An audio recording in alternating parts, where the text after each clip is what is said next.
So hello everyone, welcome once again to this channel. Welcome to Exam Classes by Muskan. चलिए आज के lecture में हम लोग बात करेंगे सेल ऑर्गेनल्स के बारे में. क्लियर है?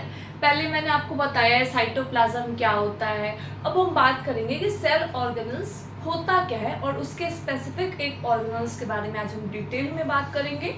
वो है माइटोकॉन्ड्रिया. ओके, चलिए अब पहले हेडिंग लगाइए सेल ऑर्गेनल्स. कई लोग इसको सेल ऑर्गेनलीज भी बोलते हैं, है ना. अब बात करते हैं कि सेल ऑर्गेनल्स होते क्या है. तो सेल ऑर्गेनल्स जो होते हैं वो होते हैं मेम्ब्रेन बाउंड, यानी ये मेम्ब्रेन से कवर्ड होते हैं. इनके पास मेम्ब्रेन स्ट्रक्चर होता है, मेम्ब्रेनस होते हैं ये. क्लियर है? और ये क्या करते हैं, तो ये कॉम्प्लेक्स जो भी एक्टिविटी चल रहा है हमारे साइटोप्लाज्म में उसको कंट्रोल करने का काम करते हैं, यानी कि controlling system of our complex activity of the cell. तो दूसरा पॉइंट क्या हो जाएगा, कंट्रोलिंग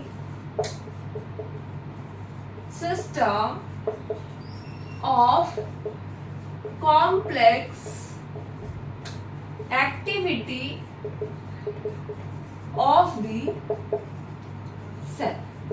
दो चीजें तो क्लियर है हमारे पास. अब हम लोग स्पेसिफिक ऑर्गेनल्स के बारे में बात कर रहे हैं, दैट इज हेडिंग लगाना है आपको माइटोकॉन्ड्रिया. क्या है?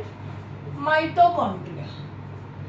आपके एनसीईआरटी के बुक में पहले माइटोकॉन्ड्रिया नहीं है. पहले आपके पास न्यूक्लियस पढ़ाया जाएगा, फिर एंडोप्लाज्मिक रेटिकुलम है, फिर गोल्गी एपरेटस है, फिर लाइसोसोम्स है, एंड देन आपका माइटोकॉन्ड्रिया आता है. बट नो मैटर, आप कोई भी सीक्वेंस लेके चलो, आपको डिटेल में स्टडी करने से मतलब है. अब हम लोग बात करते हैं कि माइटोकॉन्ड्रिया होता क्या है. माइटोकॉन्ड्रिया के पास डबल मेम्ब्रेन स्ट्रक्चर होते हैं. कैसे मेम्ब्रेन स्ट्रक्चर है इनके पास? तो माइटोकॉन्ड्रिया है डबल मेम्ब्रेन स्ट्रक्चर. अब ये लाइन को समझने के लिए आपको डायग्राम तो आना ही चाहिए कि डबल मेम्ब्रेन का मतलब क्या होता है, डबल मेम्ब्रेन कैसे हम बोल रहे हैं इसको, है ना. आप कहीं देखते होगे, आपको जब बोला जाएगा कि माइटोकॉन्ड्रिया का स्ट्रक्चर बनाओ तो आप क्या करते हो, ये लो, ये हो गया माइटोकॉन्ड्रिया. क्लियर है?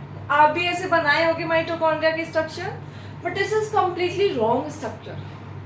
क्लियर है? आप कैसे बनाओगे?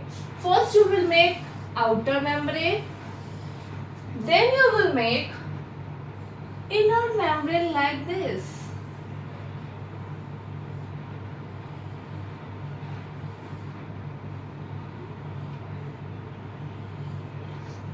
समझ आ रहा है?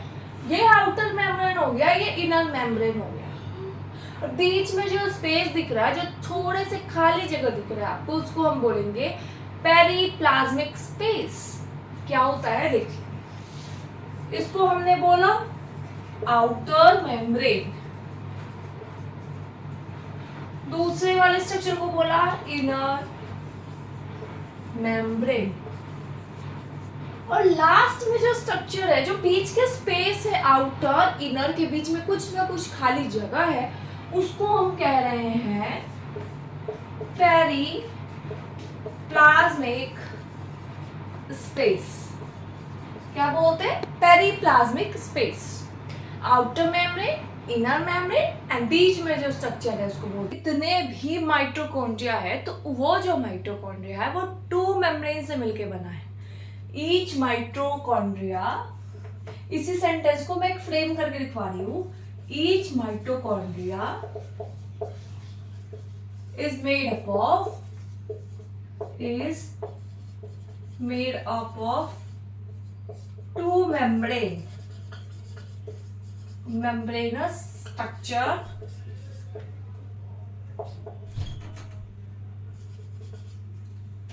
Each mitochondria is made up of two membranes. इसको अच्छे से फ्रेम में करो ना, ये ऊपर खाली ऐसे नीचे का इतना स्पेस रह रहा है. Two membranous structure. Each mitochondrion is made up of two membranous structure. यानी कि जो भी माइटोकॉन्ड्रिया आपके सेल में दिखेंगे वो दो मेम्ब्रेनस स्ट्रक्चर से मिल के बने होते हैं. इनका एक और पॉइंट यहाँ लिखो, outer membrane is outer membrane is porous. Outer membrane is porous and inner membrane is deeply folded. यानी आप देखो आउटर मेम्ब्रेन जो होता है ये पोरस होता है, इसके पास पोर्स होते हैं ताकि सब्सटेंस अंदर जा सके। इनर मेम्ब्रेन में क्या है, फोल्ड्स आपको दिख रहे हैं, इस फोल्ड्स को आप बात करोगे क्रिस्टे, क्या बोलोगे, जो इनर मेम्ब्रेन में जो फोल्ड्स बन रहा है माइटोकॉन्ड्रिया में उसको हम बोलेंगे क्रिस्टे। क्लियर? और ये जो छोटे छोटे ग्रेन्यूल्स है इसको हम बोलेंगे राइबोसोम्स। क्या बोलेंगे? अब आप ये सवाल होगा कि मैं माइटोकॉन्ड्रिया के स्ट्रक्चर में राइबोसोम्स क्या कर रहा है, इसका स्ट्रक्चर आपने क्यों बनाया है। अभी लास्ट पॉइंट में ये लिखवाऊंगी कि जो माइटोकॉन्ड्रिया है, ये जो सेल ऑर्गेनल्स है, इसके पास खुद का जेनेटिक मटेरियल होता है, खुद के डीएनए होते हैं, खुद के प्रोटीन्स होते हैं। ऐसा नहीं है कि वैक्यूल्स में खुद के डीएनए हो रहा है, खुद के प्रोटीन्स हो रहे हैं, ऐसा नहीं है। लेकिन कुछ चुनिंदे ऑर्गेनल्स हैं जिनके पास खुद का डीएनए है, खुद का जेनेटिक मटेरियल है। तो आप क्या लिखोगे, आपके पास 2-3 पॉइंट्स हो गए यहाँ पे। अब आप लिखोगे, आई होप सो आपने ये सब लिख रहे हैं ना। They have their own DNA, that is the genetic material, and proteins, यानी कि उनके पास खुद का जेनेटिक मटेरियल है, खुद का डीएनए है, खुद का प्रोटीन्स है। इतनी चीजें माइटोकॉन्ड्रिया के स्ट्रक्चर के बारे में क्लियर है। उनके पास पोल्स होते हैं, आउटर मेम्ब्रेन होता है, इनर मेम्ब्रेन होता है, बीच के स्पेस को पेरिप्लाज्मिक स्पेस बोलते हैं, क्रिस्टे पाए जाते हैं, राइबोसोम्स पाए जाते हैं। क्लियर है इतनी चीजें? चलिए अब बात कीजिए फंक्शन। माइटोकॉन्ड्रिया का फंक्शन क्या है? What is the function of mitochondria? Functions की हम बात कर रहे हैं, तो आप जहां भी पहले फंक्शन लिखोगे तो यही सारे बच्चे लिखते हैं फंक्शंस में।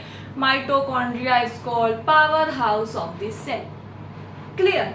और energy currency of the cell. तो क्या लिखोगे? Mitochondria is the power house of the cell, या फिर आप बोल सकते हो energy currency of the cell. यानी कि ये ऐसे ऑर्गेनल्स है जो एनर्जी को रिलीज करते हैं, एटीपी को रिलीज करते हैं। क्लियर? ये हमें एनर्जी देते हैं काम करने के लिए। कहाँ से एनर्जी आ रहा है आपकी बॉडी में? ये माइटोकॉन्ड्रिया के कारण आ रहा है। क्लियर? ये एनर्जी रिलीज करते हैं in the form of ATP. Clear? Energy is released in the form of ATP, adenosine triphosphate. ATP का फुल फॉर्म क्या होता है? Adenosine triphosphate. क्या होता है? Adenosine triphosphate. So the energy released by mitochondria, it is released in the form of ATP, that is adenosine triphosphate. आप इतनी चीजों को नोट डाउन कीजिए, फिर हम आगे चलते हैं। सो इतनी चीजें क्लियर हो गई है। अब हम बात करते हैं, माइटोकॉन्ड्रिया के पास बहुत सारे एंजाइम्स होते हैं, तभी जाके ये एनर्जी को रिलीज करता है। उन सब एंजाइम से मिक्सचर करके ऑक्सीडेशन होता है, और ये एनर्जी हम यूटिलाइज करते हैं अपने मैकेनिकल वर्क में, अपने डे टू डे लाइफ में। ये सारे एनर्जी को हम यूटिलाइज करते हैं, जो कि हमें माइटोकॉन्ड्रिया से मिलता है। तो आपको अब मैं एनसीईआरटी कराऊंगी, एनसीईआरटी अच्छे से करना है, तब जाके ये लेक्चर आपको फुल ऑन फुल समझ में आएगा, क्लियर होगा। क्लियर है? चलिए आप इतना नोट डाउन कीजिए, मैं एनसीईआरटी की बुक निकाल दूँ। सो स्टूडेंट्स, अभी एनसीईआरटी की बुक अवेलेबल नहीं होने के कारण मैं आपको पीडीएफ से एनसीईआरटी की रीडिंग करा रही हूँ। सो आप माइटोकॉन्ड्रिया वाले टॉपिक को खोलिए और वहां पे पढ़ते हैं, एनसीईआरटी डिस्कशन करते हैं। पहला लाइन क्या लिखा है एनसीईआरटी में, mitochondria is called power house of the cell. अब क्यों बोला जाता है मैंने आपको बता दिया है, क्योंकि ये एनर्जी रिलीज करता है in the form of ATP, adenosine triphosphate, और इस एनर्जी को हम यूटिलाइज करते हैं अपने डे टू डे लाइफ को मैकेनिकल वर्क में कन्वर्ट करते हैं। मैकेनिकल वर्क को करने के लिए हम ये एनर्जी को यूटिलाइज करते हैं। Mitochondria have two membrane covering, मैंने बताया है कि माइटोकॉन्ड्रिया जो है वो डबल मेम्ब्रेनस स्ट्रक्चर है, यानी कि 2 कवरिंग है उसके अंदर। Outer membrane is porous and inner membrane is deeply folded, यानी कि आउटर मेम्ब्रेन में बहुत सारे पोर्स पाए जाते हैं, पोरस होता है, और जो इनर मेम्ब्रेन है इसके अंदर फोल्ड्स पाए जाते हैं। फोल्ड्स दिखते हैं आपको, जिस फोल्ड्स को आप बोलोगे क्रिस्टे, क्लियर, जो कि सरफेस एरिया को इंक्रीज करता है। क्लियर हो रहा है, ताकि बहुत ज्यादा प्रोडक्शन हो सके, एटीपी मॉलिक्यूल्स ज्यादा से ज्यादा बन सके। ये as a site of energy currency की तरह काम करता है। The folds increase the surface area for ATP generating chemical reaction. देखो एनसीईआरटी के उसके बाद ही पॉइंट क्या दिया रखा है कि ये फोल्ड्स जो है ये इंक्रीज करते हैं सरफेस एरिया को, यानी कि आउटर मेम्ब्रेन जो है माइटोकॉन्ड्रिया का, उसको सरफेस एरिया कम है as compare to inner membrane. यहाँ पे क्योंकि एटीपी की जनरेटिंग साइट है, केमिकल रिएक्शंस होने हैं, इसीलिए सरफेस एरिया बढ़ाना है। The energy required for various chemical activities needed for life is released by mitochondria in the form of ATP, adenosine triphosphate। अब हमें जो भी एनर्जी चाहिए काम करने के लिए, वो सब एनर्जी कहाँ से आ रहा है, माइटोकॉन्ड्रिया से आ रहा है, क्योंकि इसको energy currency of the cell बोलते हैं। आपको एटीपी का फुल फॉर्म याद होना चाहिए, 1 मार्कर के क्वेश्चन में आने का चांसेस हो जाता है। ATP is known as energy currency of the cell. The body uses energy stored in ATP for making new chemical compounds and for mechanical work. अब ये एनर्जी हम ऐसा भी तो कर सकते हैं, ये एनर्जी से ही यूटिलाइज करके बाकी के केमिकल रिएक्शन चल रहे हो, कुछ चीज़ें टूटना है, कुछ चीज़ें बनना है, उस रिएक्शन में ये एनर्जी यूज़ किया जा रहा हो, एनाबॉलिज्म रिएक्शन हो रहा हो, कैटाबॉलिज्म रिएक्शन हो रहा हो, उसमें ये एनर्जी जो है यूज़ किया जाता है। The body uses energy stored in ATP for making new chemical compounds and for mechanical work. अब बात करते हैं माइटोकॉन्ड्रिया स्ट्रेंज ऑर्गेनल्स, मतलब ये क्या है, माइटोकॉन्ड्रिया के पास खुद का डीएनए है, खुद का राइबोसोम्स है, जेनेटिक मटेरियल है, इसीलिए माइटोकॉन्ड्रिया क्या करता है, खुद का प्रोटीन्स फॉर्मेशन जो है वो कर सकता है। क्यों? क्योंकि इसके पास प्रोटीन फैक्ट्री है, राइबोसोम्स प्रेजेंट है इसके पास, तो राइबोसोम्स क्या है, प्रोटीन फैक्ट्री है, प्रोटीन बनाएगा। तो माइटोकॉन्ड्रिया के पास जब खुद का राइबोसोम्स है, खुद का जेनेटिक मटेरियल है, तो ये क्या करता है, ये खुद के प्रोटीन्स फॉर्म कर सकता है। क्लियर है इतनी चीजें? अभी हम डिस्कस करते हैं कि मैंने एनसीईआरटी से आपको कौन कौन पॉइंट्स कवर करा दिए हैं, कौन कौन से पॉइंट्स इस चैप्टर के रह रहे हैं। आई नो बहुत दिनों बाद ये लेक्चर अपलोड हो रहा है, बट इट्स ओके, अब रेगुलर होते रहेगा।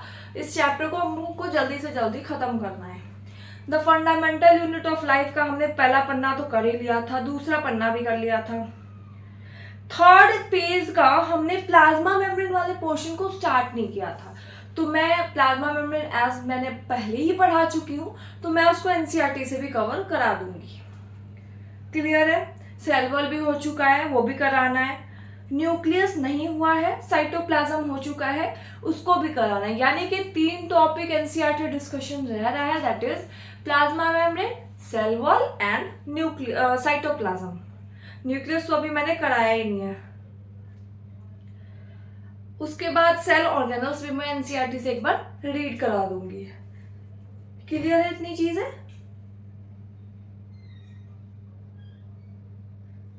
आई होप सो आपने लेक्चर को एंजॉय किया है, लेक्चर में कुछ सीखा है, याद किया है।